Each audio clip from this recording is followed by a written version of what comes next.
We have our naturopathic doctor, Andrea Maxim, and also Chris Robertson, personal trainer, and Veronica Kitchen, personal life coach. So I'll hand it over to Andrea. So ultimately, I always have to start with what exactly is menopause. And a lot of women think, oh, why do I have to go through this? But it's just like puberty. We kind of all have to enter through that in order to get to the next phase of growth. And menopause is really no different. So what menopause should be looked at upon as a way for us to sort of put back everything that we had done in our lives up until this point. We go through that transition and then we can become a brand new person for what we want to be in sort of the next phase of our life. So there are 3 phases to menopause. The first one is perimenopause, and this is when women start developing just irregular cycles. So they might have a period for a few months and then skip the period for a few months. As long as they're still having menses, they're not in menopause quite yet. It's until we've been without a menstrual cycle for 12 months consecutively that we can say that you're now definitely in menopause. And menopause should really only last anywhere from 2 to 5 years. And where we enter really determines on how we've supported our body up until that point, and also genetically. So I find women will generally enter menopause the same time as their mothers will. So that's always a good place to start. And when we enter menopause, that's normally when we're getting the hot flashes and the night sweats, the stubborn weight gain, we're just not feeling great ourselves, and it is quite a transition for the body as well, much like puberty was with the acne and that sort of thing. And it's never really the most enjoyable time, but we certainly can help you get through it a lot better and manage it a lot better with the 3 of us working together.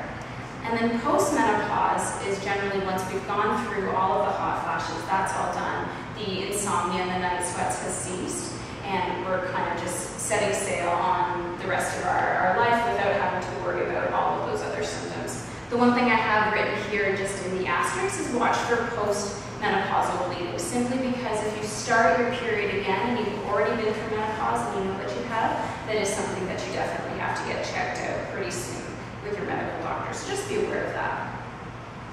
So the first thing that I always like to educate my patients on is how the body works from a hormonal perspective. So remembering that our hormones are completely orchestrated by the brain, and that brain is the conductor and is getting all of our hormones to work together in a well-orchestrated fashion. And just like if you're going to an orchestra and one instrument plays out of tune, you notice it.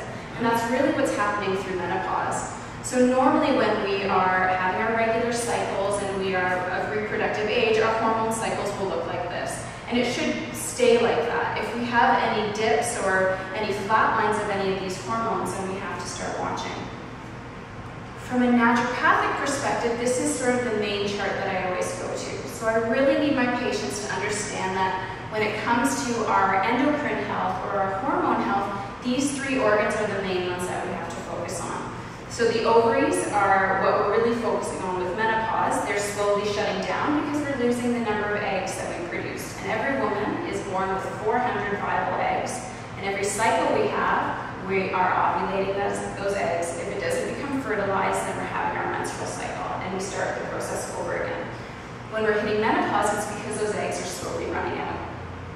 The thyroid is what controls our body temperature and our weight. So when we're getting these hot flashes, it could actually be your thyroid is out of balance. But the main organ that we really need to focus on is the adrenal glands. And the adrenal glands are these tiny little glands that sit on top of your kidney, and they secrete adrenaline. So when we're in that fight or flight state, when we're threatened by a bear, which doesn't ever happen, we have the energy to run away. With the lifestyle that we're in now, we don't have those really acute threats. We have long-term threats, deadlines and bosses and children and family responsibilities and that sort of thing. So what it starts secreting is cortisol. We can actually monitor how your adrenal glands are working by measuring cortisol and also by measuring it through urine to see how your body is excreting salt and that sort of thing, because salt is sort of the backbone to the adrenal glands. But we'll focus more on that. So when it comes down to it, always be focusing on this triad, and when the adrenal glands don't work, the ovaries don't work. When the ovaries don't work, the adrenal glands don't work, and the same for the thyroid. So, as I said, with menopause, it's when the ovaries are shutting down.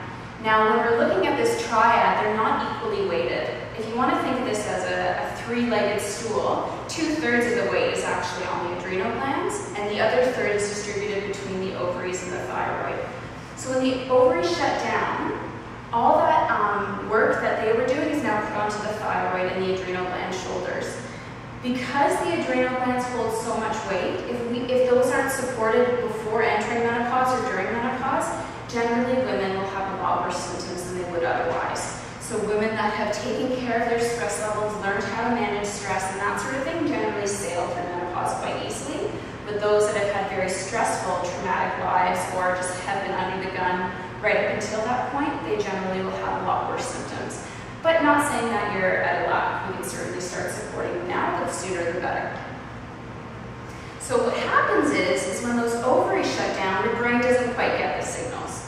It doesn't know that the ovaries have decided to close up shop, and it kind of gets really confused because it's used to orchestrating this perfect orchestra, really, of hormones. So this is when we get sort of into our chaos.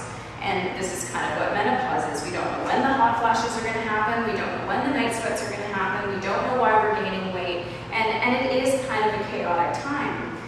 But again, if we can really focus on rebuilding this and making this the strength of our treatment, we can do very, very well by our bodies. And I'll talk about some of the treatments later.